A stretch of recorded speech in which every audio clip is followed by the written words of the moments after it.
Good mental well being is not only a lack of mental health issues.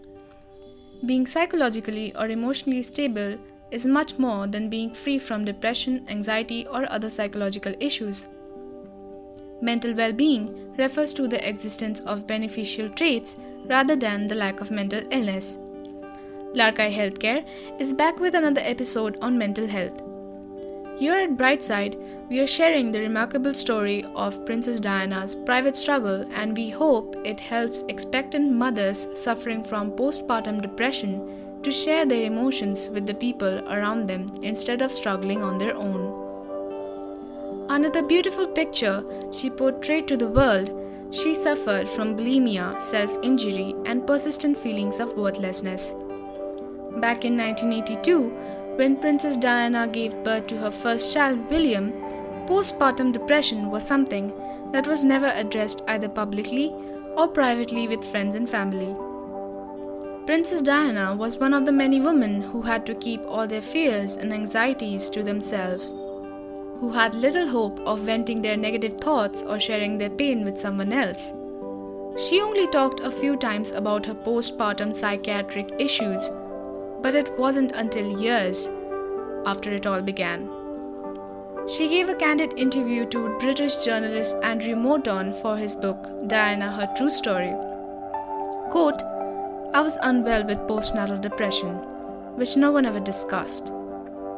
And that in itself was a bit of a difficult time.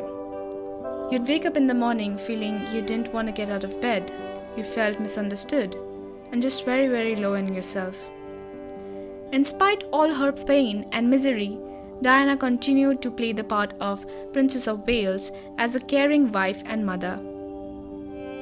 "I was expected to go out and do my homework and not let people down and respect them and love them. And in a way, through being out in public, they helped me, even though they didn't know how much help they gave me, and it took me through." When postpartum depression is left untreated, it can last for months or even years, adversely impacting the physical and mental health of a mother, making it difficult to take care of a child or herself. Professional care for this condition involves counseling, talk therapy, and medication if necessary. Family and friends are the first to find symptoms of postpartum depression in a new mom. So if you know that someone you love needs help, give it to her and encourage her to see a doctor. If you are suffering from postpartum depression, don't be afraid to speak to your family and friends or your doctor about the issue and get the support you need. Sadly, after Diana died in 1997, these levels gradually returned to normal. In 2000, the Diana effect had disappeared.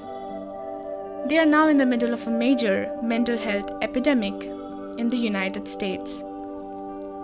A research released in Pediatrics last year found that between 2005 and 2014, there was a 37% rise in the number of individuals of 12 to 20 years of age experiencing a major depressive episode.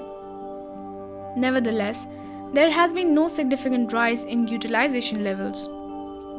Let's hope that the 20th anniversary of Diana's death continue discussions about why it is so important to speak honestly about mental health and inspire others to seek support.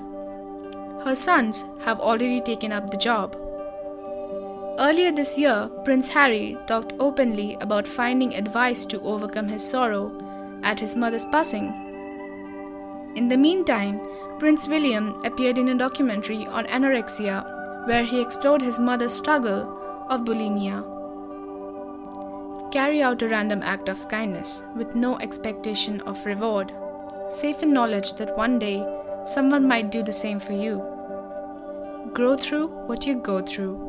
Like and subscribe to Larkai Healthcare for more on mental health. Stay tuned.